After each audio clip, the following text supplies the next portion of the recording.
I did it again. Hey, it's all right. I'm just going to keep doing it now. I mean, now it's like I'm used to it now. We're going to have to start an alt channel called Ace Before Beauty. I don't know why you make me laugh so bad, because you're just a weirdo. Yeah. And yet I think you're hysterical. Well, I mean, you're all dapper. I might have to go get a sport coat on just to sit here with you. Well, why don't you? Yeah. Might have Why don't you? Why can't you look better in the morning? Yeah. I guess I'm going to have to. You realize that back in the 50s, June Cleaver was vacuuming her house in pearls. Hey, and high heels probably too. And high heels. So you better start doing some. Men can look a little better. Well, think how tough all those farm girls were wearing heels back, 50 years ago, 60 years ago. You better change. You get out of those work. Amen. I need to put my heels on when I go out and slam some hay around today. Yeah. That's hilarious. We're watching Mad Men right now. And so it just kind of, you're like, Dave said something the other day about, oh my gosh, how do they sit around in a suit all the time? And I was like, hey, do you remember when my grandpa would tell you to take your hat off when you came into the house? So, I mean, we kind of slouched toward Gomorrah with our dress, Well, that's all. It's this, Jenny. It's right here. You don't need an office. You don't need to be formal. You can do your whole life right there, 2 foot from your face. Julia says, Wally and Beaver wore suits to their school dances. Yeah, that's true. It's part of the moral decay of society. I mean, it really is. It's personal responsibility. I'll wear a suit next time next podcast here with Carmen on today. But I'm glad, and we've got Visit on today, Mary from Visit, talking about this moral decay. Yeah, which is rampant. Nice segue, by the way. Yeah, well, I don't even know if that's a segue. That's just hard-hitting truth. Yeah. No, absolutely. So as our viewers know, we do not bring the author on.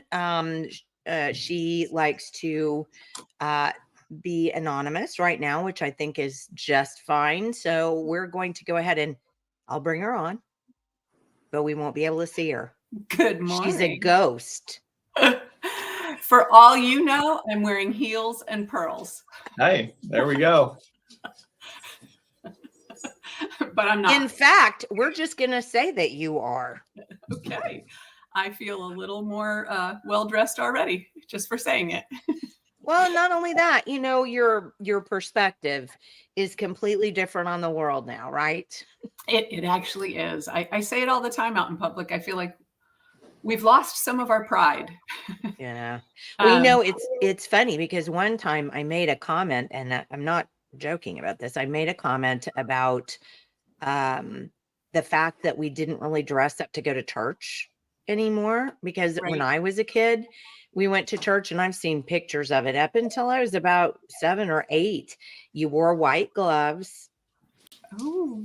And your little crinoline dress and all of that. And I made a comment about, I wonder sometimes if, part of what we're seeing in churches is just, you feel different when you dress up. I mean, you really honestly do. I mean, you don't want to get dirty. You're careful about what you're doing. You have a little bit of a different carriage, the way you carry yourself is different. And I do think you kind of feel better when you're dressed up. And I think you feel more, I don't know, there's a word I'm searching for, but I don't know what it is. Well, and I would say some of that may have spread into some of the change in our schools, because the way we carry ourselves in schools is very different than when we were growing up.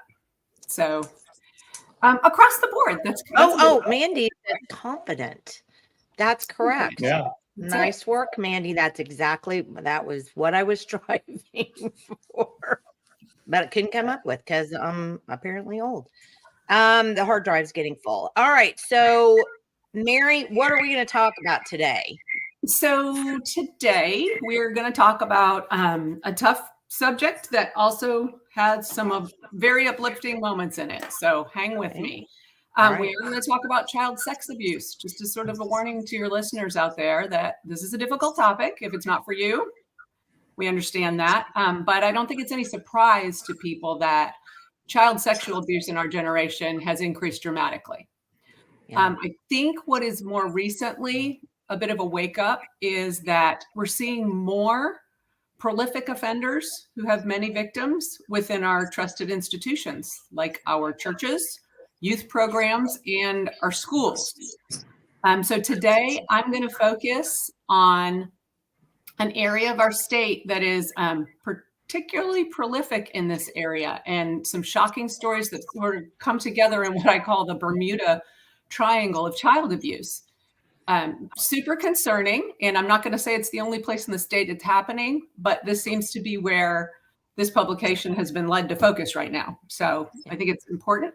Now, can I click through these? I think you can. Can you? Really? No. I think if they're loaded in, we have to do it, Jenny. Oh, really? Dang it. Okay. So, So yeah, I'll go to the next one. You just tell me when, and I will. You're good. Go. Right there's good. So just to give people a perspective of where we are, Oklahoma City's up there in the top left corner. And this area is about 80 miles southeast of Oklahoma City. Particularly, we're focusing on the town of Wetumka in Hughes County. Maybe 1,400 people in that town, very small community. And then just to the west of it is Wewoka, which is right across the line into Seminole County, which has, just over 3,000 residents. So these are really rural places in Oklahoma, which we have. Most of our communities are rural in Oklahoma. So this is applicable across the board. It's also right where the Seminole and Creek nations meet. Tribal considerations are huge in this part of the state. And as we get into these cases, you'll start to see how we're not talking about it as much anymore, the McGirt decision from the United States Supreme Court. But that also plays into this. It's playing into education. It's playing into law enforcement for sure. And it's playing into child safety. So we want to talk on that. And in both of these areas, we're seeing prolific child sexual abuse within public education and some protectionism within public education that's allowed that to continue over spans of years. So we want to talk about that. If you'll click to the next slide. So it's getting a little cut off here, but I'll fill it in. Oh.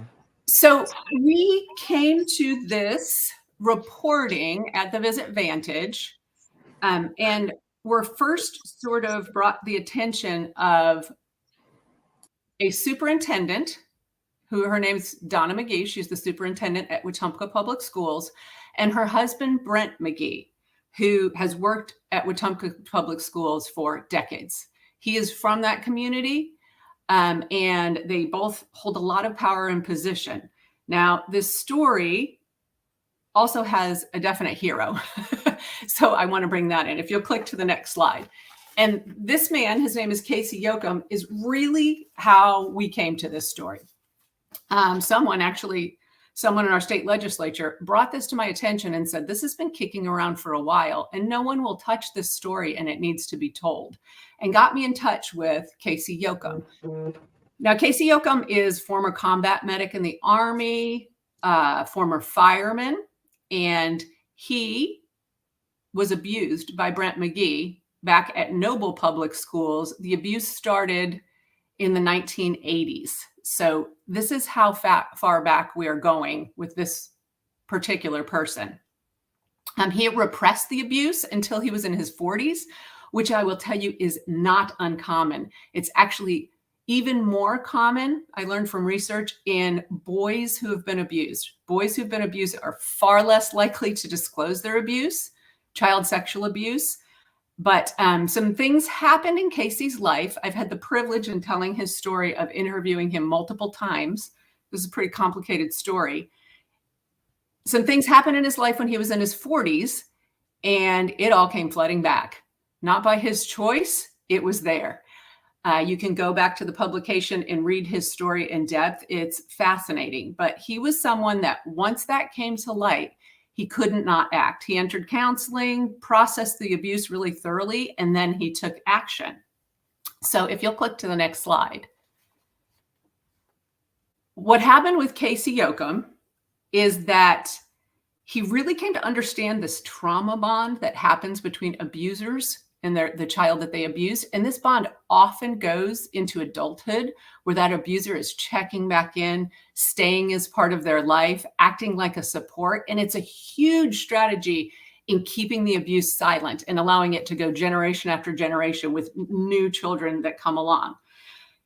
Casey Yoakum, after he came to terms with his own abuse, actually contacted his abuser and arranged to go look at property in the area of Wetumka, where this gentleman had now taught for years, and rode around in a truck for several hours with his own abuser having a conversation.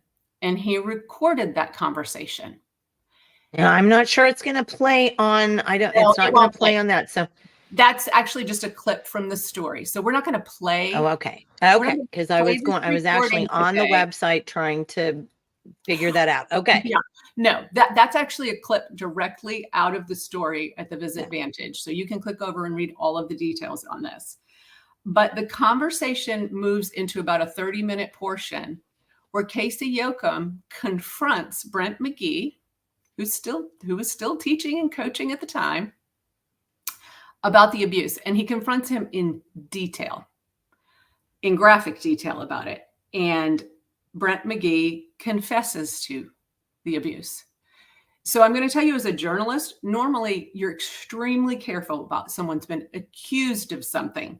Right. Someone's been indicted of something. Someone's been convicted of something. You lean on the court. I don't know if I've ever had an experience where you have the confession before the arrest and the indictment. Yeah. And in such graphic detail. So the evidence is clearly there. Truth is truth. Can I add something really quickly? Yes, absolutely. Just for people that are out there, Oklahoma is a state in which you can record people without their permission. Yes. Now, whether or not it's used in a court of law depends upon the judge, but you are able to record people whether they know it or not. And it is legal to do that. I just wanted to point that out for other people who may be in a situation like that. Don't give that a second thought. That's not an issue. Okay, go ahead. That's a really good point. It is. It's absolutely legal in Oklahoma.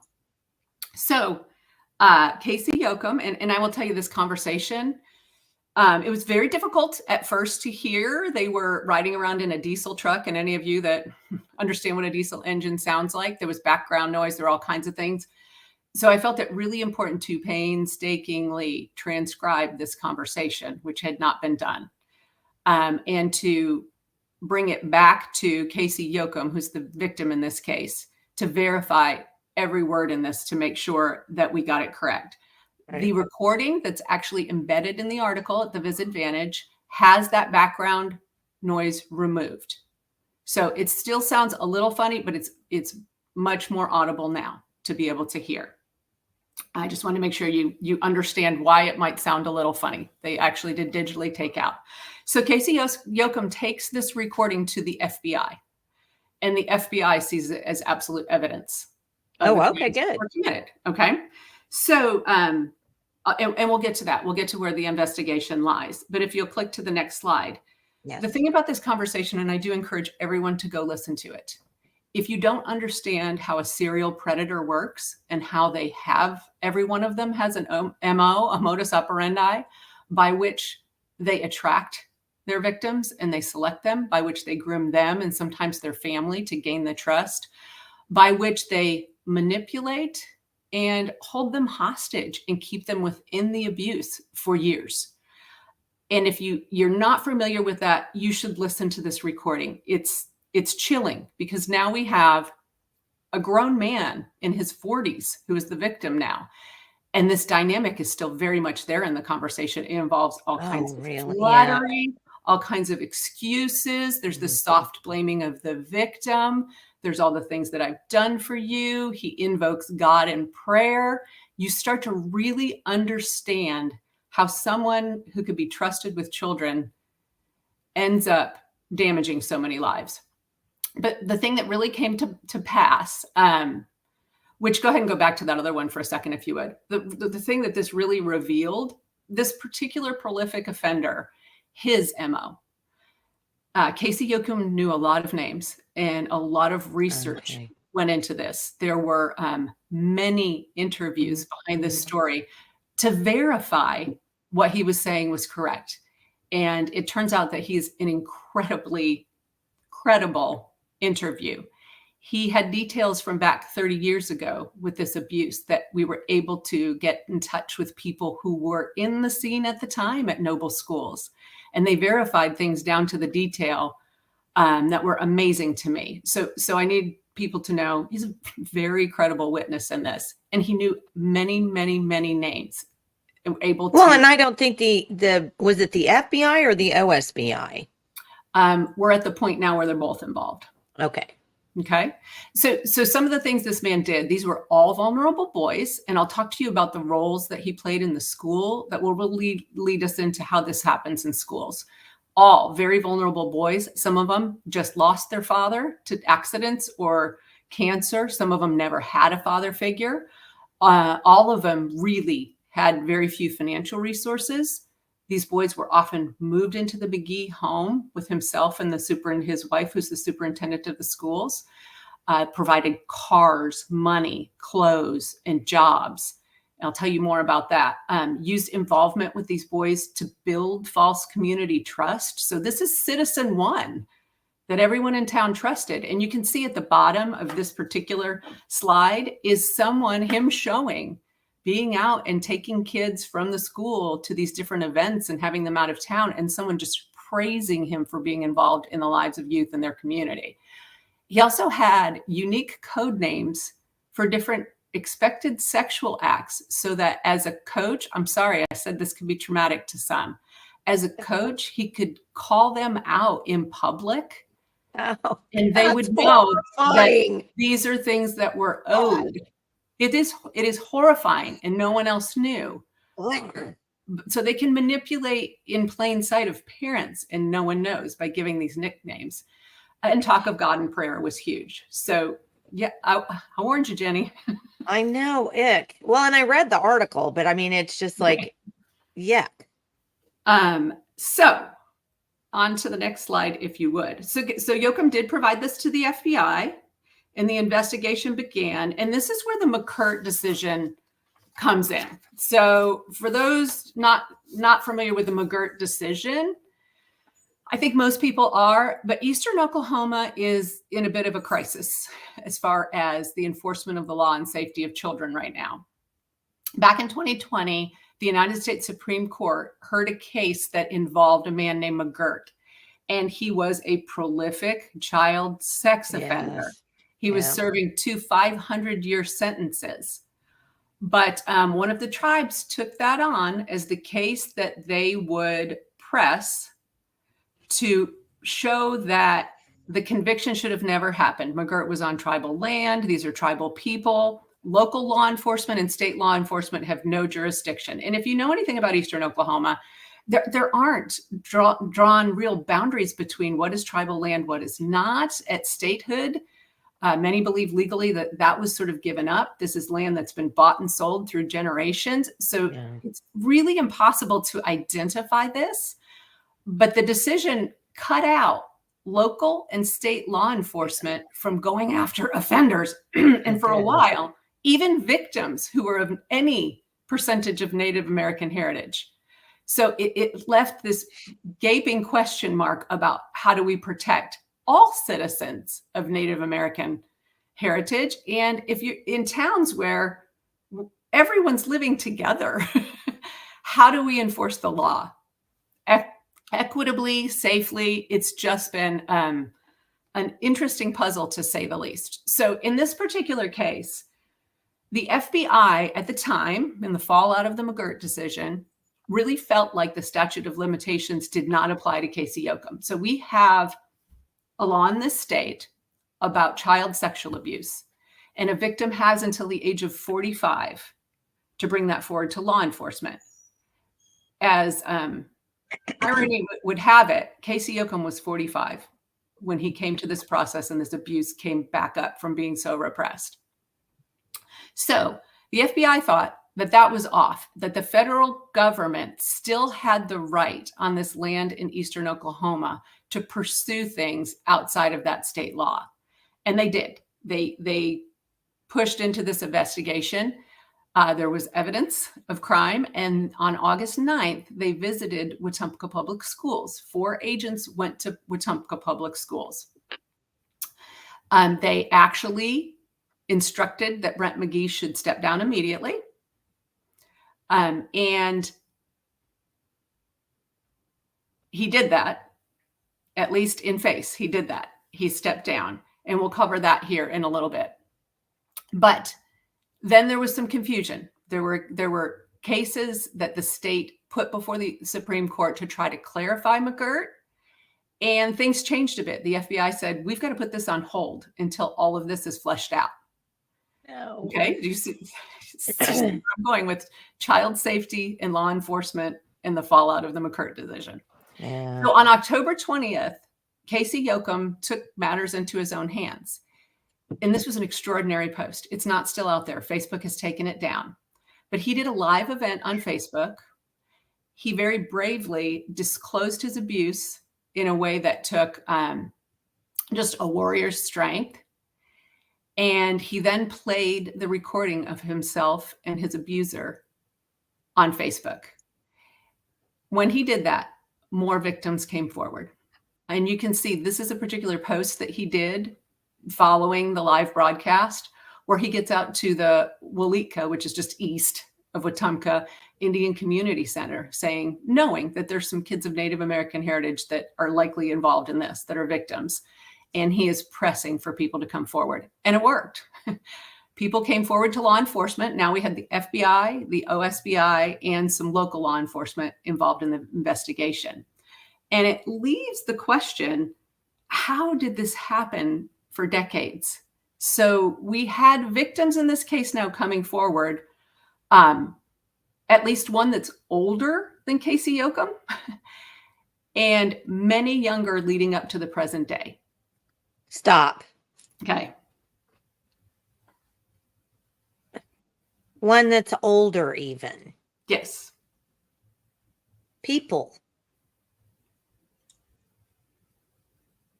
Go ahead. I can't. I mean, it's like me. I can't even speak. I mean, that's saying something, frankly. I would say it's time to learn. For me, it's time to learn how this happened. So if you'll click to the next slide, I think people will come to get a better understanding and be able to apply to their community how these things might happen in trusted institutions. So let's talk about public education, power, protectivism within public schools, and pedophilia, and how these things have come together. It is all about power. Donna McGee, his wife, and since the days of Noble, they were married back in the days when Casey Yoakum was an adolescent and victim. She's been the superintendent of Wetumka schools for many years. Her husband, who is technically her employee, has been head of alternative education for many years at Wetumka. He has his own building all by himself, separated from the high school, where the most vulnerable boys in town have been educated for decades. He's a multi-sport coach. And if you start to understand the connection to athletics here and boys, particularly boys who come from disadvantaged homes, sports are extremely important to them. That is their place where they can fit in. That is their place where they can get positive reinforcement that they may not have had. And it's also a place where many of them aspire to a future. They see their future and their success as connected to their sport of choice. Multi-sport coach had complete control over their success in that, their playing time. Those are things that they wrap their identity around in junior high and high school. Now, and this is also shocking, Brent McGee is a longtime councilman in Wetumka. He doesn't just have power within the school because his wife runs the school system. He was a councilman and a mayor for, I think, 12 years. I would have to check, but I think it's 12 years. And if you think about city councils in small towns, if they're lucky enough to have a police force and they're not just reliant on the county sheriff, which Wetumka has a police force, the city council is the oversight, the hiring and the firing of the police force. So that's just a a huge safety net taken out of this. And then also, this might sound like a small thing, but I've interviewed many people in Wetumka. Brent McGee's family of origin has owned the local Dairy Queen since, I've heard since the 60s, perhaps. So it's been many, some people are like, oh, for 50 years, oh, for 60 years, forever. It's the only fast food restaurant in Wetumka. It is where people come and congregate. And it's one of the only places that kids can work. So it's a huge, huge incentive and way for him to actually keep control over his victims. Many of his victims worked at the Dairy Queen. So he had control over their finances, that kind of thing. Also, his family, that made them one of the most prominent families in town. So it is no surprise that they headed back to Wetumka out of Noble. And I cannot find why they left Noble abruptly. She was the girls' soccer coach. He was the boys. They had started a very successful program down there. And they up and left. And he very briefly went into banking. And then she went to Wewoka schools. And then they both ended up at Wetumka for many, many years.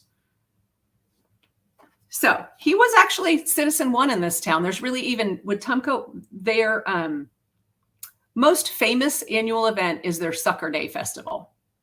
And it is a sort of celebration of way back when in the 50s, when a man came through town and promised to bring the circus to Wetumka. They collected all kinds of money. And then everyone lined the streets for the circus to come through, and there was no circus. So it was kind of like they turned a little fleecing into an annual celebration. Yeah. Well, when the Tulsa World wanted to focus on Sucker Day not that long ago, they interviewed Brent McGee and put him on the front. That was the picture that you saw. So this is how much power and control this person came to have in this town. Okay. How about the next slide? And the question I sort of ask here is, how is nepotism in public education making children unsafe, particularly in small towns? There are a lot of places where the superintendent's wife has another role, the superintendent's husband has another role, or the whole family is involved in education. And what does that do to our checks and balances when those conflicts of interest are just ignored should something go wrong? So here's the hopeful part. And I can't say enough about Casey Yoakum. This is one of the bravest victims become warriors for children that I've had the pleasure to meet and tell their story. The district failed to protect after that August 9th when the FBI came to Wetumka High School, met with the superintendent, met with the high school principal. They were all very much informed. And it's sort of look back at what should have happened and what didn't happen to protect kids. What should have happened is that the reported abuse, despite the FBI coming to you, we are a mandated reporter state. That reported abuse should have been brought to the attention of DHS and their state oversight at the State Department of Education. That did not happen. No one in the school picked up the phone, called the child abuse neglect hotline, and said the superintendent's husband has been accused of this and is now stepping down because of it. There was no internal investigation that I can get any record of. No effort to determine, as the people in the school who know the kids better than anyone outside of their families, if there were other victims, even though other victims were highly suspected already at this point. The school board should have mitigated this conflict of interest between the superintendent being the one overseeing and the boss of her husband, the alleged perpetrator at this point, and they should have ensured the safety of the students. None of that happened. None of it. McGee stepped down, was allowed to continue the year paid, and then retired officially in May of 2023. Michael, isn't that the same thing that happened in Kingfisher? It does sound similar. Pretty close. Yeah. So they step down and then taxpayers are still forced to pay for their salaries, even though, and I get, look, I'm the first one to rage at the Biden administration for jailing the J6ers because, none of that was done properly or according to the law. And you are innocent until you're proven guilty. But it does kind of seem it is a frustration, I think, especially in this case, when this has been going on and on and on and on and on. And, he still ends up getting, taxpayer funds even at the end. I mean, it just seems like an icing on a cake, It does. And it's more concerning than that, because in the spring of 2023, when he was supposedly stepped down, the high school principal posted on Facebook a congratulations to all of the coaches of Wetumka High School's track team. And that included Brent McGee. So we know, and having interviewed also from inside Wetumka Public Schools, he has been on campus since then. He's been on their campus since then. He's been in school administration buildings. He hasn't been restricted access to students in any way, even to the extent that on a Friday night football game earlier in this season, this fall, he was on the sidelines and was reported harassing a student who would no longer communicate with him. Wow. So the power here was never taken away. The school board has been absolutely silent about this, and there was a very odd staff meeting after the August FBI visit, and that he stepped down. Shortly after that, Daryl Reed, who is the high school principal and head football coach at Wetumka High School, gathered the entire high school staff together. And I have interviewed some staff members attending that meeting. You would think that meeting would be about student safety. This has happened in our schools. We need a plan to investigate. Do you know of any other children that we should be concerned about? None of that was said. This is so bizarre, it's hard to say. So what was said was that the staff would leave Donna McGee alone. And the tone of the meeting was sympathy for her in this time. And then the high school principal shared with them a story about his, by that time, ex-wife, who had had an inappropriate relationship with a minor. She was working for OKDHS. And that he likened the superintendent's situation to his back then when his wife was accused of that, his now ex-wife. And I did go back and verify his ex-wife is a registered sex offender because of that. So that was the tone of the conversation, that we are sympathetic of the adults and we are protective of the adults. And then he went on to tell his staff how he had gotten back against the minor that his wife was convicted of having sexual contact with. He got back at that youth on the football field as the football coach. So you cannot be serious. No, it is amazing when you truly dig into these situations. It is so revealing about who they're willing to protect, and it's the adults, and who they're willing to not protect, and that would be the children. I mean, where's local law enforcement? Where are parents filing police reports? Where are people why aren't people going crazy? Or maybe they are, and it's just not being seen. But that's a point, though. I mean, had this happened, we started off the program talking about, way back when, and Wally and Beaver and whatever. If this had happened back then, they would have taken that person out of the school and probably literally lynched them. I mean, what in the world is going on that these people are okay at every level? I mean, it just seems like I can understand kids not wanting to come forward because these are adults that are doing what they're doing, and they're putting them in situations where they're basically threatening them. And so I can understand that, but Mother Mary,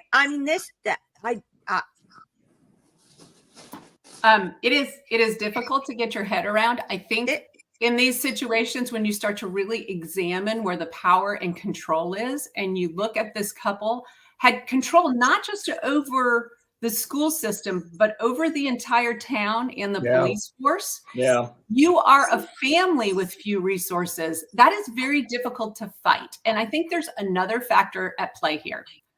I think the teacher shortage in Oklahoma has made kids incredibly unsafe. I think there are people, and I know there are in Wetumka, because I've done extensive interviewing inside this. There are people in Wetumka that have jobs within the school system that they would not normally ever have. And in a very small town, a job in the school system is one of the best jobs you can hope to have in that town. Oh, yeah.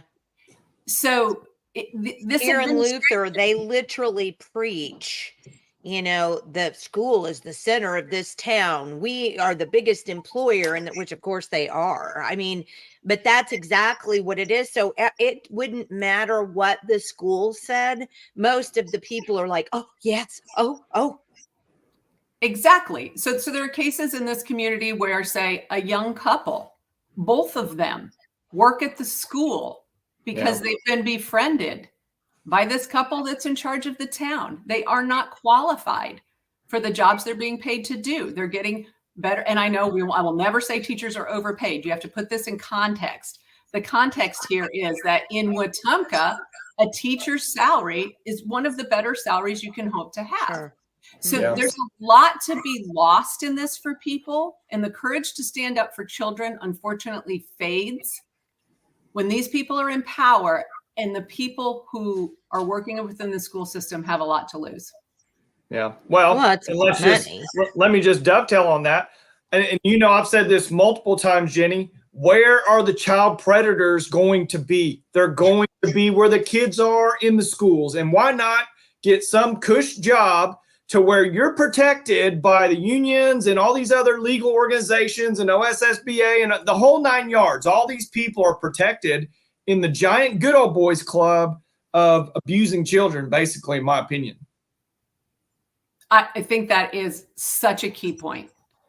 That is such a key point. And when I look at this town, the school board was silent in this. How does this happen? When you're in a town of 1,400 people and 4 FBI agents show up at the high school that is the center of the town, everyone in town knew about this. This is the best unkept secret in Wetumka, that this abuse was going on. And this school board was silent. So through interviews, I'm finding out members on the school board were getting special treatment in one way or another at Wetumka Public Schools. Not all of them, but I have cases that the interviews are telling me, yes, their family was getting very much special treatment, that there are relationships there that are conflicts of interest, that these people are on the school board. They're a very non-transparent school district. And this, I would say, this comes back to you, Michael. Parents in Wetumka did not understand what information should be open to them, what rights they have, who really is supposed to have control of what's going on at that school, which is the school board. They did not see the power structure the way it actually is. They saw it as this couple was in charge. The school, when I first called the school, and I talked to Donna McGee, when I first called, I called because on their website, they didn't even list their school board members. They do now. Wow. They still don't list any way to get in touch with those school board members. Wow. And I'm a journalist. That's usually an easy thing. Not so easy with these 5 folks. Not easy. They have responded to nothing. I reached out to the man that probably has been in that position the longest. He owns a local funeral home there. Nothing. Called, sent emails with specific questions, nothing. I finally got the school board minutes, which are not posted publicly for parents to know what decisions are being made about their children. Wow. I got them all of 22 and all of 23. There is no mention of this scandal in any of them. There's no mention of the safety of students. So I think, Michael, that's your arena. What do you think of that and what parents should know about their rights there? Well, that is absolutely mind blowing, and we need, I am absolutely the last guy to ever say we need to do anything to increase the power of government or anything, but we need to be able to legally hold these school board members accountable, because those are our representatives. And Katie, Mary, like you said, the issue here is they're not published. There's zero transparency in that school district, completely 100% altogether. And to have no transparency, not even have board meeting minutes, not even have an email to contact these people. I mean, I think that's what we see is the major problem in all these school districts are these board members who are supposed to be accountable. They're supposed to be the ones that are protecting our kids against all of these kinds of things, keeping administrators accountable. They are just hand selected and put into the system, and they're basically another employee or automaton of the superintendent or whoever's controlling the districts. So for parents, they need to understand that those school board members make all the decisions that have to do with that school. So if you're not in your school board member's face and saying this is completely wrong and you better wake up and you better do your job, I mean, it is unbelievable, just everything that you've even just brought to light today. But Michael, I also want to jump off on what you're saying and say, how many times have you and I both gotten feedback from parents who have emailed us or whatever and said, I don't even know when the school board meetings are. You tell me to go to these meetings, but I don't even know where they are. I get on the website, I try to find out, and I can't even find out when the school board meetings are. Yeah. What? Yeah. It's so true. Well, there's an there is a concerted effort to keep parents out of the loop of all information when it comes to these school districts. There's no doubt about it. Yep. And I think that parents should know that's very telling. If you can't see these things, because, and I don't mean to get down on all school districts. I do a lot of research about schools. Some of them have it all out there. Some of them are very, very transparent and take that seriously. If they are not, that should be a warning sign to parents. Absolutely. Over and over, there could, right under the surface at the next level, be a prolific offender like this who's being protected by that lack of transparency.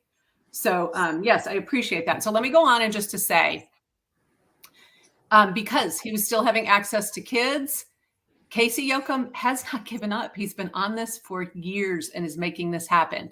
Very recently, just last month, he spoke before the State Board of Education, and he told his story before the State Board of Education during public comment time. They went to an executive session and they came out and they voted to suspend Brent McGee's teaching certificate, his credentials immediately, which a suspension, there's a due process there. He can come back. He can defend himself again, innocent until proven guilty, but we're going to take this mitigating step to protect students in the meantime until we find out what's happening. Well, very shortly after, McGee went to the State Department of Education and he forfeited his credentials. He did not fight that in any way, which you can read into that what you want.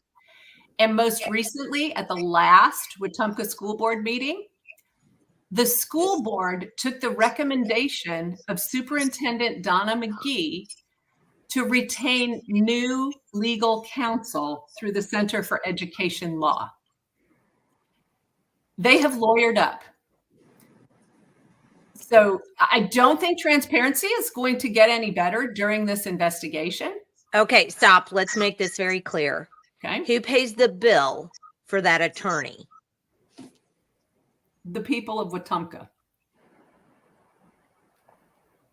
And let me say this, I have no interest in going after lawyers. That's a dangerous thing. But the Center for Education Law has pops up when districts are in trouble. It sounds like a nonprofit. It's not. It's a for-profit legal They're attorneys firm, right? And it sounds, Center for Education Law sounds a lot like an institution to help all school districts. It's not. It's a private legal firm. They also represent Western Heights Public School, which the last time lovely. That. And they also represent Oklahoma City Public Schools, to name just two. So I'm going to leave that there, but I have a feeling we're going to be talking about that in the future. Well, I'll just add one more thing. They represent Edmond Public Schools, in which the parents had to sue the school district for the discrimination of vaccinated and unvaccinated students, and the Center for Education Law advised them, even though they lost district court massively, they advised them all the way up to the Supreme Court, where they lost in a pretty decisive decision there at the Supreme Court level too. I mean, these guys, I mean, they're in it for one thing. They're just in it to make money, and just they have no. There is absolutely because we've tried to have multiple meetings. I know the attorneys very well over there through the last 2 years of litigation with us, with our groups, with our parent groups, with these guys. They have no intention of helping kids. It's all just complete good old boys club. And just another little caveat, I think that one of their kids actually is on the board for the foundation for the school district here in Edmond also. Wow. So perhaps our conflict of interest issue extends beyond the school district itself. Yeah. Well, and let me give you one more thing also, Mary. When we this is just a little, this will just tell you the integrity. I just want to show the integrity of these attorneys here. So you've got the two head attorneys here, and Mr. Fugit is who handled our case, and his partner there, she wrote a letter. We had a previous superintendent from another school district come in and testify on behalf of the procedures and everything that was happening. This woman here wrote a letter to whatever school district this superintendent was at, and said, just a scathing letter about his character and how bad a person he is and this and that. Here he was defending kids, coming into our lawsuit, defending and saying, hey, they didn't operate correctly under the process of the laws and this and that. Well, she was trying to get him fired. She just wrote an absolutely terrible letter to whatever school district he was at now. That shows you the integrity of these people. So working on a separate story, I've also interviewed someone who indicates that law firm and one of its representatives is protecting inappropriate people within the system. Oh, yeah. And if even a supervisor of those folks tries to appropriately manage them and protect children, that one of the attorneys from that group does the internal investigation and flips the tables so that the person who is appropriately protecting has to spend their own money to lawyer up and protect their job. There's a lot to be said here too, which I didn't plan to go into this, but executive session within school boards is when they having you on, because all you do is make me crazy. You just make my blood boil. Well, I mean, these are things that really people have to understand behind the scenes. We're saying, why are our schools going crazy? What is happening? Why are kids so unsafe? But these are the dynamics that are making it happen. I see over and over again, whether it's in Wetumka, whether it's in Western Heights, whether it's in one of these districts you mentioned, they stop the school board meeting in front of the public with transparency, and they go into executive session with these attorneys. Yeah. And I'm hearing over and over things they're not willing to say in public, and they still want to be anonymous, is that the overriding goal of those meetings is to not get the district sued. And that is overriding even child safety. Yes. Yeah. But again, I saw this 30 years ago when I was in public education and teaching. It was already becoming that point where the school was more concerned about getting sued about something. And I don't know, I would imagine that came from OSSBA or one of those, COSA or something, one of those major organizations that likes to, because fear is a motivator, right? And if you scare people, they'll do do whatever they want. You want them to do, take a vaccine, put on a mask, quit their job, do, whatever.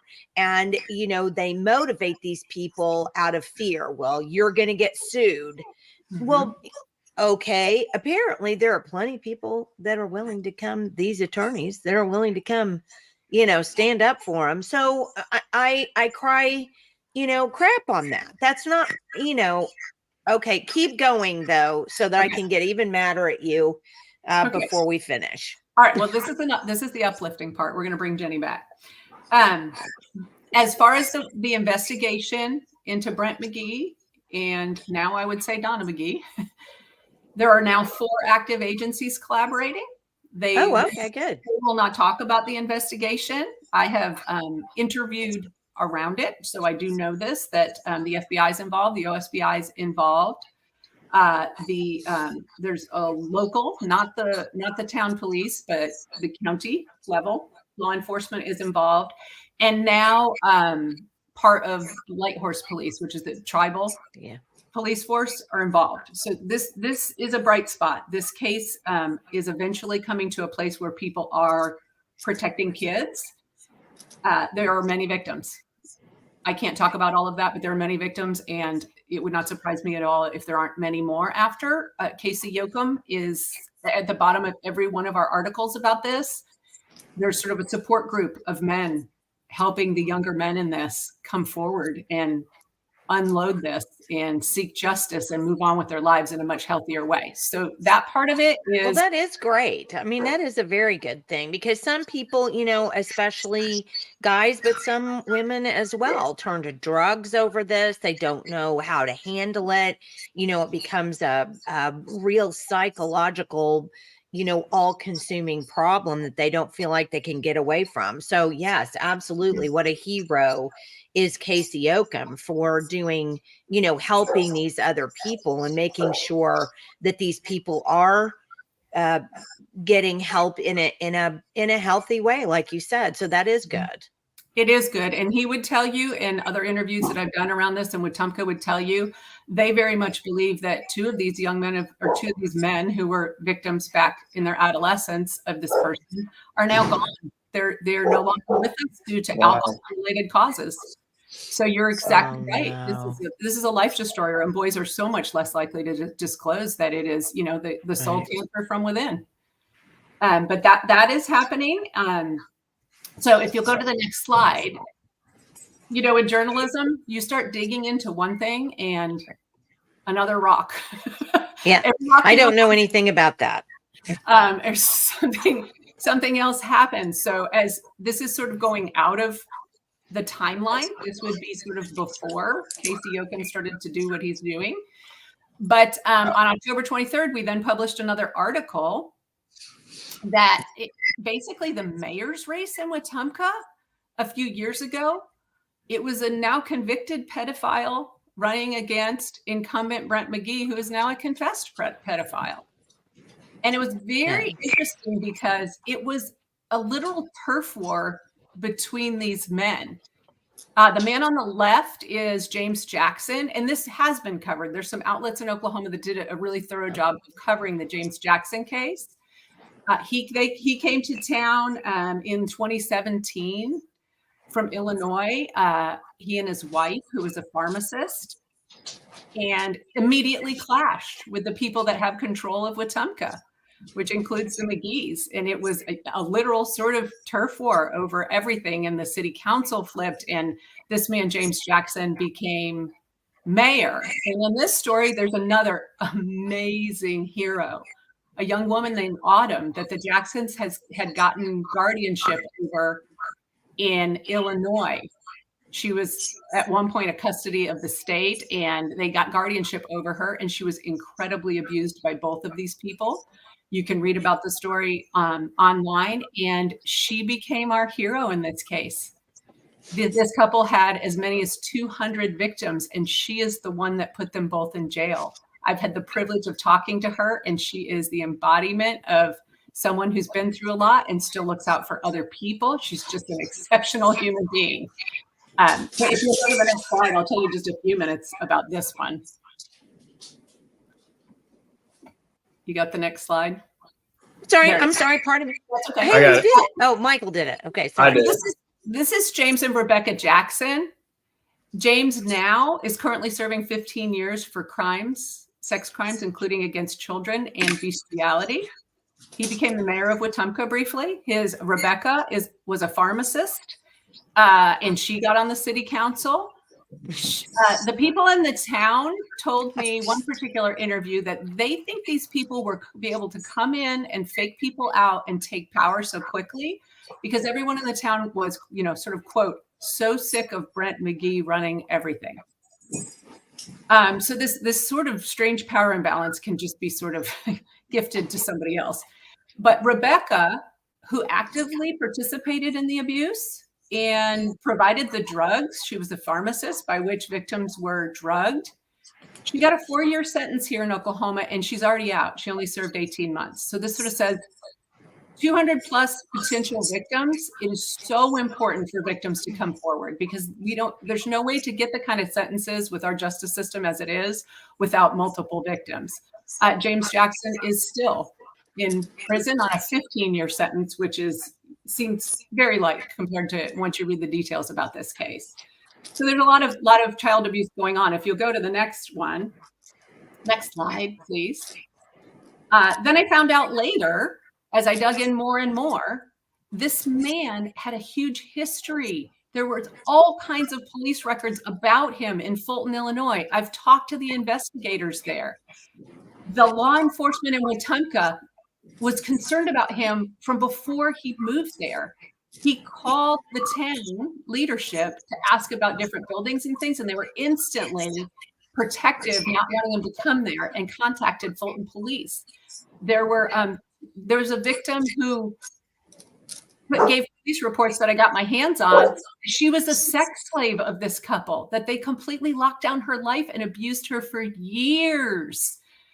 Then, not only did that group, a police chief and a city official, contact Fulton police by phone, one day the detective in Fulton comes to work and there's a public works truck from Wetumka, Oklahoma, sitting in their parking lot. And it was the new police chief and another official from the city. They gave them the entire file on this man and sent him back home thinking they would do justice. But instead, this man became a court-appointed special advocate. I don't know if you understand about the CASA program, but it is a funny, funny seam where nobody is really responsible for what might happen.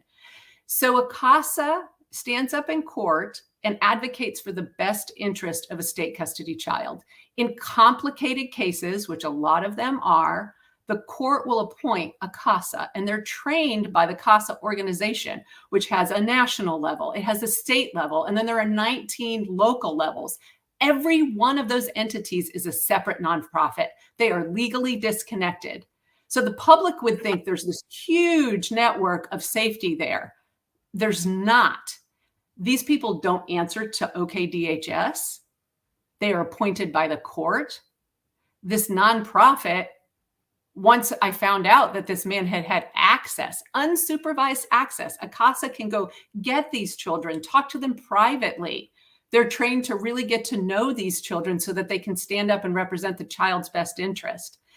How this man got through the system when this town was aware, when the leaders of this town were aware of his history, and everyone was suspicious of this young woman they had brought with him and his unusual relationship with her.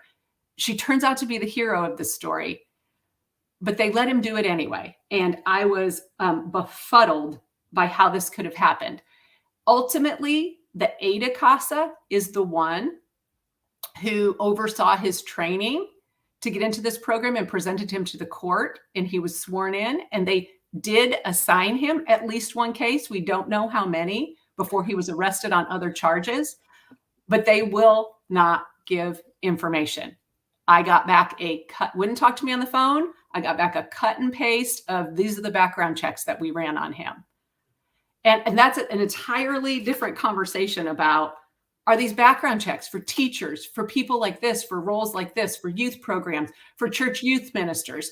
Are background checks enough? Well, but it's not just that. Let me interrupt you just a second, because I remember throwing a fit about this when I was mayor here, because we had some issues in town with some public workers, and we did an FBI background check. And I'm like, what does an FBI background check that you pay? I mean, it was something like $150 or $175, something like that, a person to get this check. That FBI background check, I'm sorry, does not give you enough information to be able to determine what's going on with that person. And this is just my opinion. I think the FBI, it's the same thing. We don't want to get sued. I mean, I remember I've been told for years, well, you can't, give a, if somebody calls you to ask for your recommendation about a person for a job. Yes. Don't give them exactly what went on, because if they find out, then they'll sue you because, you gave them a bad recommendation. And so all of this, but it's fear.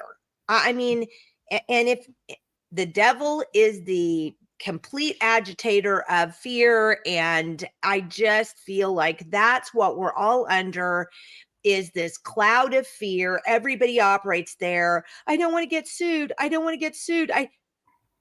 Wow. Okay. So that's your whole life.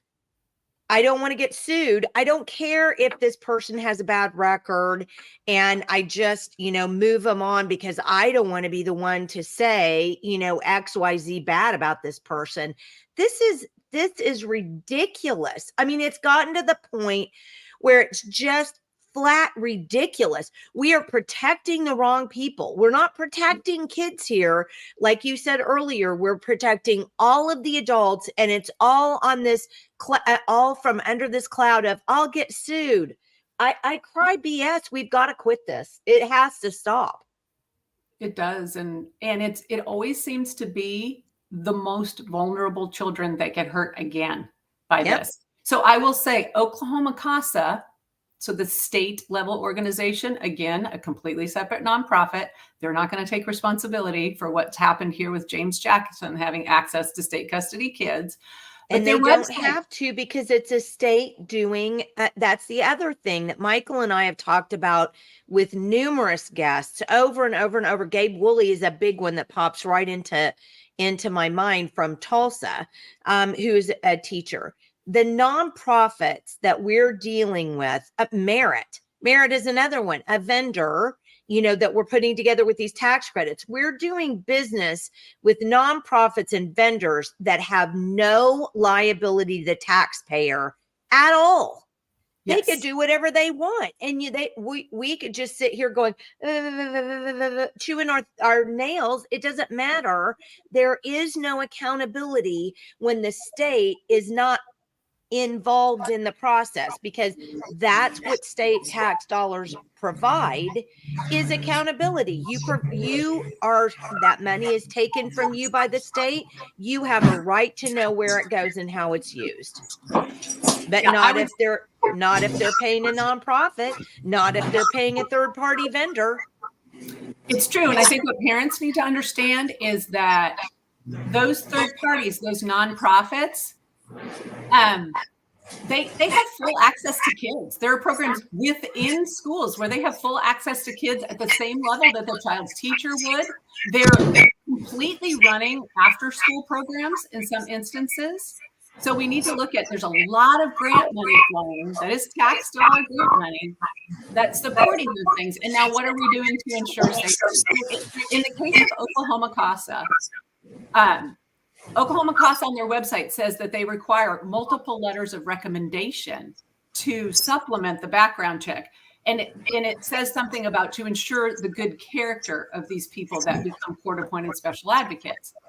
They're not willing to release what those letters were in the case of James Jackson. And that is a critical piece in this. Can someone just fake those letters? This person's a monster. There's no way that he got those letters from any credible source. What does that look like? What do they do with those letters? The whole process by which they're vetting people for these positions with children, This is not very transparent as well. And I think parents need to know that they have a right to request those things and to understand who's spending time with their children. So as if I haven't made you mad enough, Jenny, if you'll go to the next slide, this is sort of the last piece that people need to be aware of in the area. So just west of Wetumka where all this is going on. And I'm getting a bunch of background noise. I don't know what it is. Are you? Yeah, I know. I've noticed that. I'm having a really hard time hearing you all of a sudden. Yeah, I don't know what it is. It's coming. Do you have earphones in? Yeah, nope. Do you have some that you could put in quickly? Oh, it just stopped. I don't know what happened, but it just stopped. Yeah, okay. That is weird. Okay. So Wewoka is just west of Wetumka, and a teacher, middle school principal and coach, very similar, lots of roles in the community, youth pastor at First Baptist Church, was arrested last year, was caught in his office sexually abusing, I believe, a 6th grade boy. His name is Cody Barlow. He's awaiting trial on those charges. The district, after this happened, sort of gathered together some folks and parents and said, yes, we suspect there's 4 or 5 other victims. So there was a lot of prior knowledge in this case that this was happening. And no disclosure. No one called the child abuse hotline like they should have. No one called law enforcement like they should have when those things came up. No one called the State Department of Education. And now Dr. Shelley Gamble, who's the superintendent there still, she was during his time there and she is now. Well, and let me just say, thank God we know her pronouns. Exactly. Concerned about that and not offending someone there, but they're facing a federal lawsuit that includes the school district for failure to protect. And the briefs so far in this case are very strong. School districts should start getting the message that no one's putting up with this anymore. And I will tell you, all 3 of the men that I've described here, middle school principal, coach, teacher, youth pastor, Brent McGee, who was alternate education, the mayor, coach, Key Club sponsor, all of those things, and James Jackson, all fronted publicly as heterosexual married men. 2 of them were abusing boys. One of them was abusing girls, James Jackson. But this never. Well, and he was also abusing dogs, though. Exactly. So, you know. Exactly. Hey. So this is so prolific, and it's not just this little area of Oklahoma. This is just an incredible illustration of what's lurking right underneath the surface and how people with doctor in front of their name are now facing lawsuits. These are highly educated folks that have all the training in the world. Yearly, they do state mandated reporter training, and they're not making the reports. So if you'll go to the last slide, that's one point that I really want to make. I think there's a huge misunderstanding about what our state laws are about reporting child abuse. The second point there, you cannot aggregate that responsibility. You cannot put a policy that says if anything is suspected to be happening with a child, you bring it to administration and then you do nothing. We are mandated reporters at the individual level. So if I work in the cafeteria and I open a closet and I find the middle school principal sexually abusing a boy, yes, maybe I follow the policy and I let the administrator know, but I am mandated to also pick up that phone and call. There should be calls across the board coming in that OKDHS then consolidates into one case, but they have all of the information. So I don't think school employees know. They too can be held responsible and they can press charges for failure to protect in this. I think that they're following the policy of the school over the state law. Well, Michael, I know what you're getting ready to say. And yeah, and I'll tell you, just in some of the instances that I've looked at myself, that employee maybe, and this kind of goes back to what you said earlier, you know, where the school is the best employer, you know, it's a really good job. It's a place for them to be at. Well, this employee did not want to come forward because that was the only thing that they had. And if they lost their job, they were literally going to just be out of of I mean, they had no alternative. So they felt like they just really can't, report or come forward, even though it's their duty, and even though they feel terrible about it, and even though they want something to happen. So, and I'll tell you, on top of that, I mean, I know these administrators have their own agenda, and they don't want to put anything, like when Jenni and I investigated the transgender bathroom issue. They try to sweep that under the rug at the administrative and school board level, when they all knew for quite a while what was happening.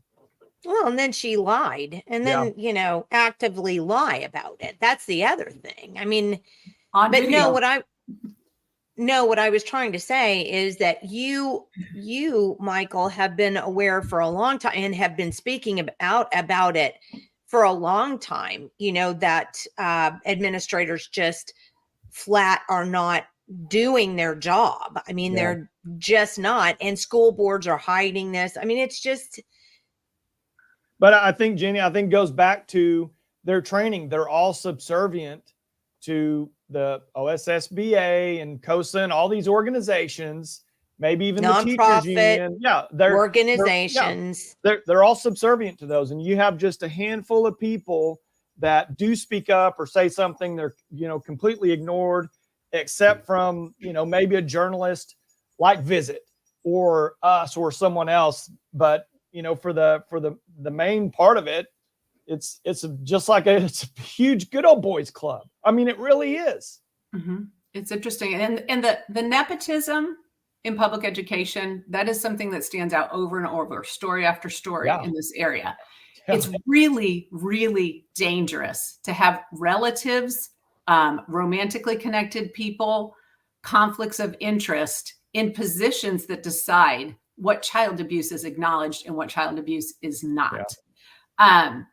Again, the reporting laws, I think teaching and education, like any other profession, becomes sort of a fraternity sorority situation. They work very closely with each other. They plan with each other. They cover each other's classes.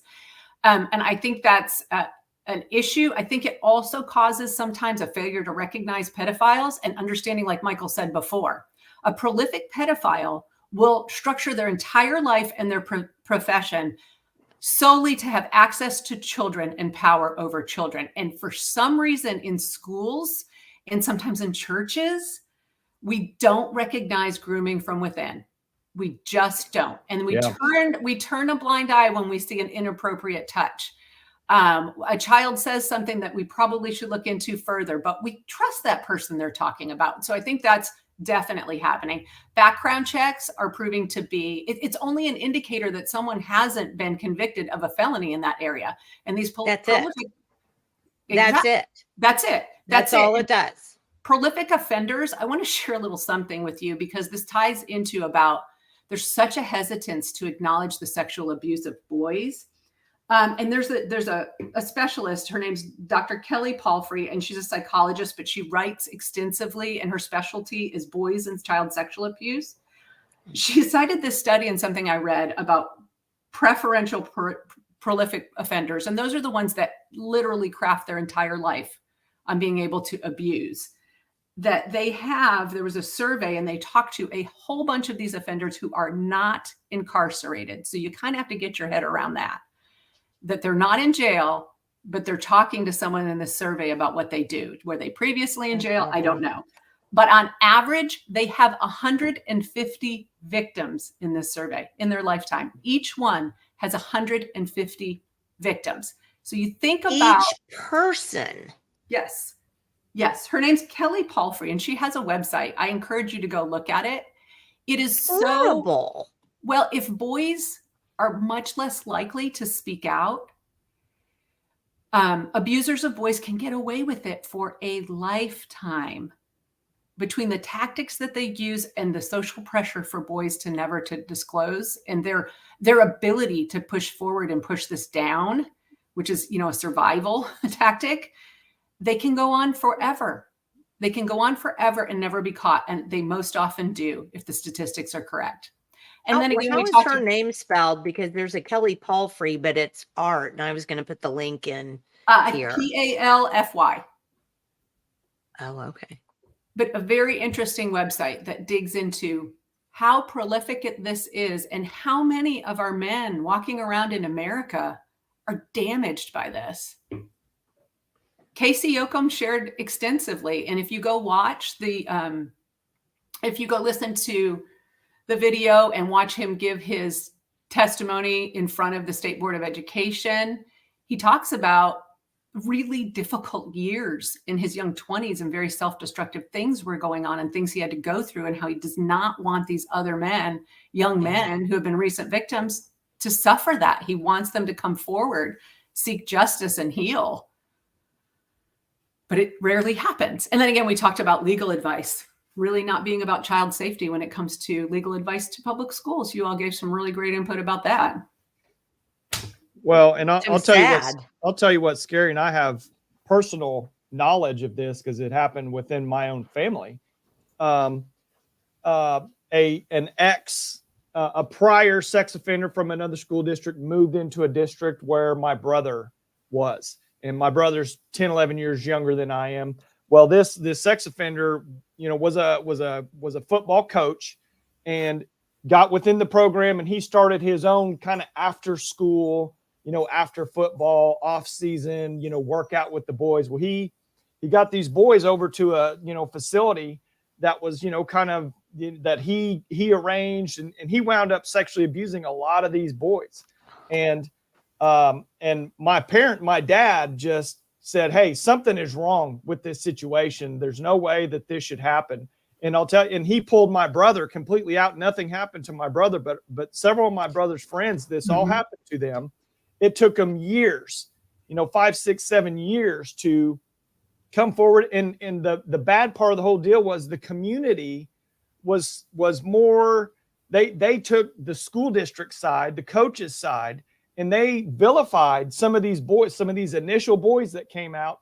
But all those parents, they got together, they just kept going. They finally got justice. The guy went to jail. But that's another part of it is people within the school districts, just like with the books and all these other, they don't want to accept that these things are happening on their watch with their dollars and their kids, and they're just as much to blame as anybody. I mean, if you've got the situations like in these two small rural towns, I mean, I would just be in an absolute uprage.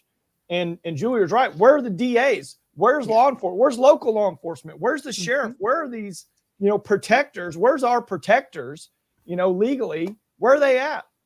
Let's make this point too, Michael. What is, and we've said this over and over again, I ought to just put it on a dadgum banner and put it up on every single, podcast we make. What is the one responsibility of government? What's the one? Protect us. To protect our liberties, to protect individuals. That's not make me a sports arena downtown where I can go see a national basketball team, not create a healthcare system for me, not give none of that stuff. It's to protect my liberty, and certainly the liberty of children and the protection of children. And we can't even do that. It's despicable. Well, it's despicable. Think about the layers of, protection all the way from your local, even like your school resource officers, up to the local law enforcement, up to state level, up to DA, up to attorney general. Where are all these people? I mean, are you kidding me? I mean, this is an absolute travesty. Well, let me just say this, and Julia's watching so she can corroborate this story. Julie and I went down south to, and I can't even remember what town it was, but we went down south because they'd asked us to come down and do a dark money presentation.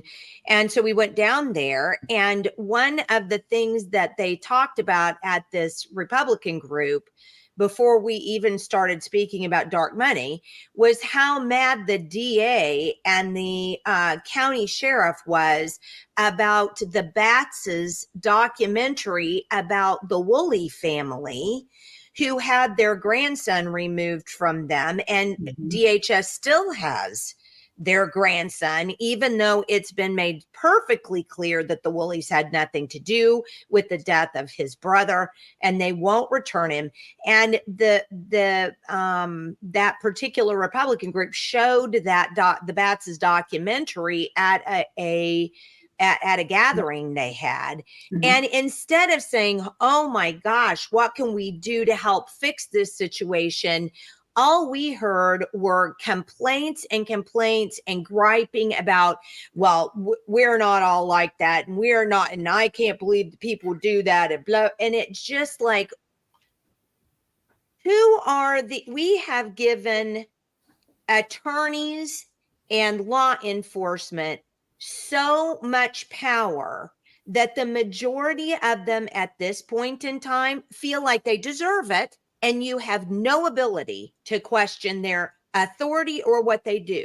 And it's wrong. It's absolutely wrong. And I'm not saying I'm against police by any measure of the word, but what I am saying is I'm against the fact that you don't feel like you have accountability, and that you get so offended by something else that's happening that you can't get to the bottom of it and find out what's going on. That is what makes me angry.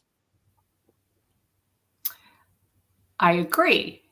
And I would say, as I look at this, and you're talking about balances of power that are way out of balance now, way out of balance. In our schools, as we're seeing, most people would say that things in our society for children are going downhill and are less safe. If you will notice, when they would catch an offender in school, I think parents assumed that there may be someone working in the school at a lower level, and then someone would notice something and we'd catch that person. If you will notice, offenders now, with the checks and balances out of control, are at higher and higher and higher levels within public education. And that becomes very frightening, because then we've lost our entire ability to protect children. So, well, Michael and I don't know if you saw that one, but Michael and I were on with our attorney friend, Matt. And we were talking about the fact that, it seems like at this point in time, the State Department of Education needs an ethics commission of their own, because these parents aren't getting heard in their own systems. I mean, in their own school systems, something needs to be happening. But then let's just say you get an ethics commission. Well, who appoints those people? Is it like the state ethics commission, where the people who are getting money from the dark money and all of this other stuff are the people who are appointing the people to sit on the ethics commission? I mean, nobody has clean hands here. No, I would say, and if you'll click to the last slide, I have an ask of people.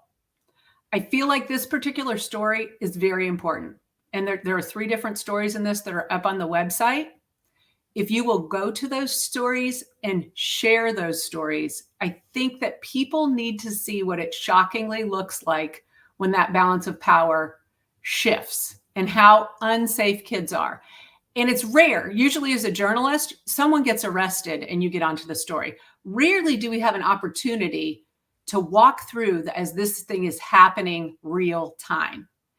And call our representatives, start demanding transparency on something that is happening real time. Whether it's your state legislators to get involved there in Wetumka, Hughes County, Seminole County, have you talked to them? Are you outraged? Do you know? Do you even know who your DA is there? You can call your school system. If I had a child in Wetumka or Wewoka schools, I would be calling that school system, demanding contact information for every single school board member, which is not out there, and being at meetings and not letting this thing go and committing to this. Because Casey Yoakum, when I first talked to him, one of his opening sentences was, "This will be the Jerry Sandusky of Oklahoma, this case."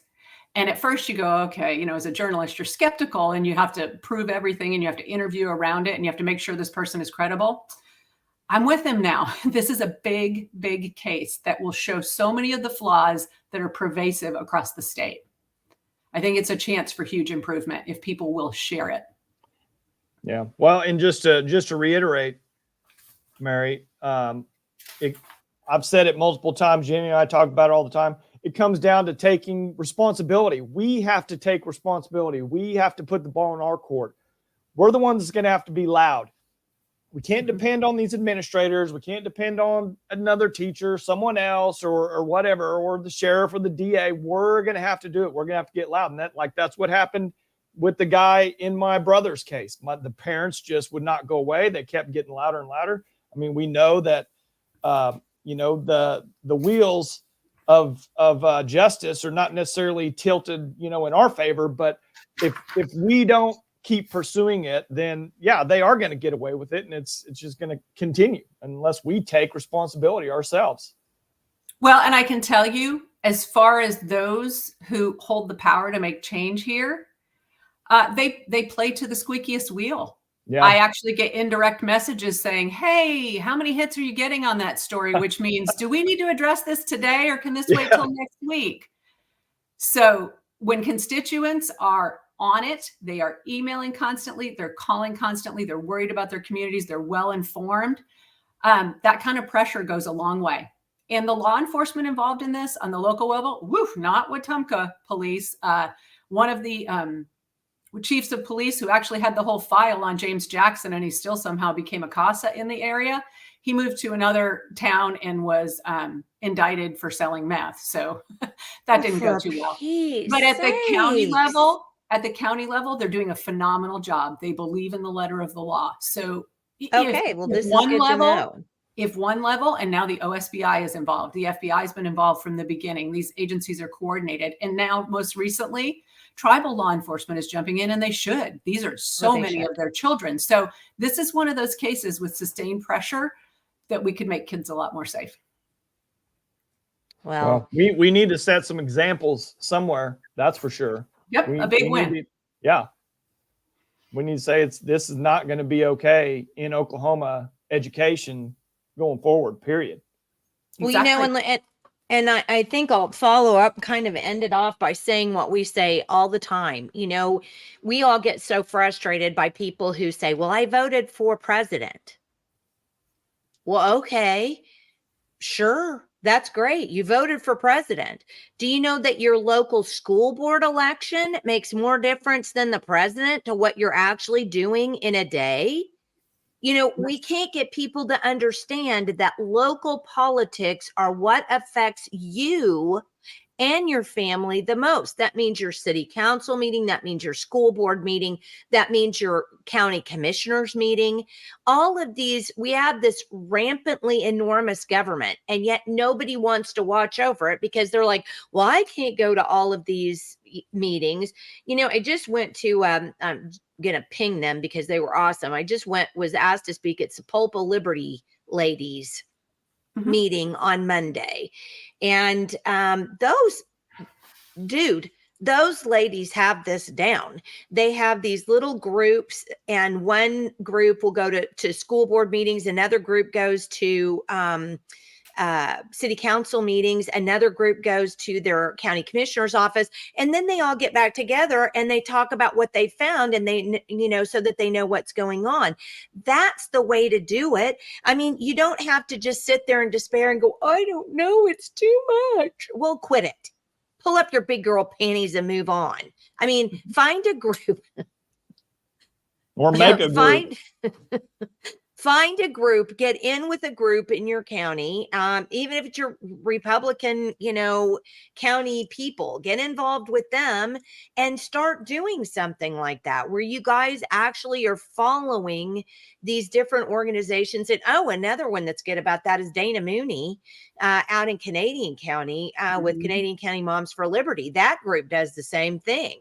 And then they get together at their meetings and they talk about what they do. That's another one that's out there that's great. I'll ping them too. So, the they're out there. Groups are a great way. If you feel like a parent who doesn't have power in your community, but like in almost every community, there's people that have access to your children that you have that instinct about. Moms for Liberty is a great way to start a grassroots effort to start to keep kids in your community safe. And they're very brave. Yeah. So there are ways out of this, but like Michael said, nobody's going to do it for you. Nobody's going to do it It's up to you. That was the whole idea behind this country in the first place, is individual liberty. But if you don't want it, then there you go. There's plenty of people that's going to decide for you. That's for sure. Oh, for factual. Well, and I wanted to make one more small little point before you close us off, Jenny. Mary mentioned multiple times about the access to these kids from these third parties or whoever it is, that's not necessarily a state accountable entity. And it's not just the access to our kids, it's that total data collection process that they have access to also. They have all of the records, all the data, everything that's going through that school that most parents don't even have access to. These people have access to that. Great point. Someone asked me recently, if you were going to start to fix everything, what would your first move be? And I said I would cut off all grants and we would start over. Yes. Because that's the money that's moving to give people access to your kids and your information and all of these things. It's just so much power. Well, and that's what's paying for those stupid nonprofits and these stupid vendors that come in to do these things. So amen to that. Why we want the federal government out of, public education in the first place. I mean, with money comes strings, and don't get me started on that. I'm going to throw this up for now, just so that we have that out there. Please join our Patreon and donate, help us do what we do, which also helps us do, which also helps people like Mary and Janelle Batts and everything else, because we try to, get that information out for them. So I saw that you had something up on your website that would just completely grossed me out, and I had it out. You might just talk about what briefly is going on with that particular situation. I can pull it up. It was about related to mental health. And I sort of have to, you can go to the publication, and you can, if you put that up there, related to mental health. That's another area where I feel like parents are clearly being cut out of their God-given rights to make decisions about their children and what they're exposed to. And a young woman, she's out of the New York area. She's actually a psychologist, licensed, and she has done an amazing job. That's her Substack there. Carlin at substack.com, right there on the top. And that's her graphic. Her story was shared with me there's a lot of sharing on Substack and cross-posting of independent journalists. But then I had just recently done an interview related to this. So this is all about the people that are not only providing mental health to children, mental health services to children, but training large groups of people providing mental health. So they have a national influence over what's happening when children go in for mental health treatment. And I did an interview not long ago with a mom who told me about Cedar Ridge here. They're in Oklahoma. They have a couple of locations in Oklahoma. Yes. And as children are pulled into this, the social contagion of transgenderism, and then they find themselves with just greater mental health issues than just regular adolescence causes anyway. There's a lot of self-harming, suicidal tendencies, and parents suddenly have this child who they're afraid they're going to lose. And they are making frantic calls around the state, trying to find a treatment bed for a suicidal child or a child who's verbalizing those things. And this mom was very clear in saying, you're desperate. I'm going to take whatever bed. I'm going to drive my kid across the state. And a lot of them end up at a place called Cedar Ridge. And I'm not just picking on Cedar Ridge, because this is all over the state. They actually serve a lot of state custody youths who are bouncing around from group homes and treatment facilities and foster homes that they're not able to maintain in because of their mental health issues. So you may bring your child there, and they, for some help with gender dysphoria in this crazy age, and they will happily tuck them in. And you may not be aware, given your belief system, that they have a program behind the scenes. Now it's not as much behind the scenes, called The Nest. And The Nest is where children as young as 12 are affirmed in their transgenderness. And we no longer recognize gender dysphoria as a clinical diagnosis. We just affirm the change. So now a child who is suicidal and confused, may likely be being pushed down the road where they're demanding hormones and they're demanding transition, and your family's in a bigger crisis than you were in before. So the website clearly states this program now. It states the objectives of this program, the things that they cover in this program, as in coming out safely and the experience of transgenderism. Remember, we're talking about children as young as 12. Those are pretty small kids on that picture there. Yes, but I was blown away by this young journalist's efforts. You might want to go check her out. So I wanted to amplify her work, but just gave it the state connection. This is happening here in Oklahoma. The mental health that you get, services you get for your child related to any of this, or let's say your child has an eating disorder and they're checked into Cedar Ridge. From what one child said, the nest is a more comfortable place to be.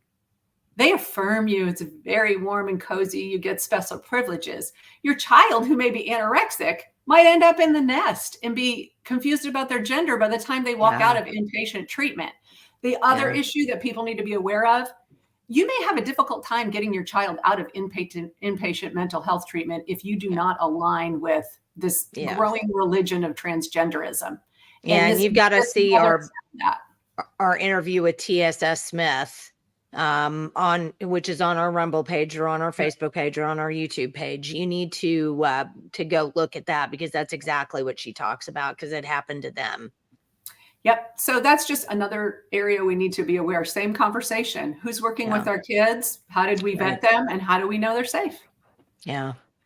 Well, thank you so much, Mary, for being on with us today. We're so glad that you are now a rope regular, and you will be on with us every third Wednesday. Wednesday.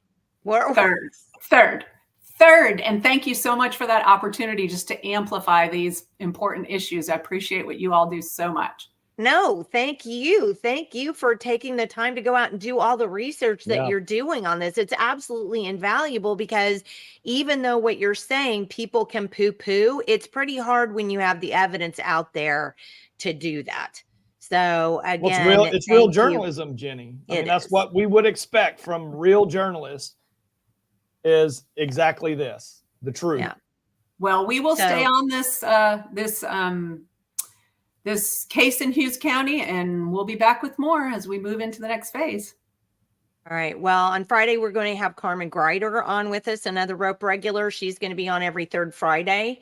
So she'll be on Friday talking about her website and who influences who in politics in Oklahoma. I think it's one that everybody's going to want to tune in on. So thank you again for being with us today. Thank you again, Mary. Thank you, Michael. Thank you. Thank you, ladies. All right. Have a great day.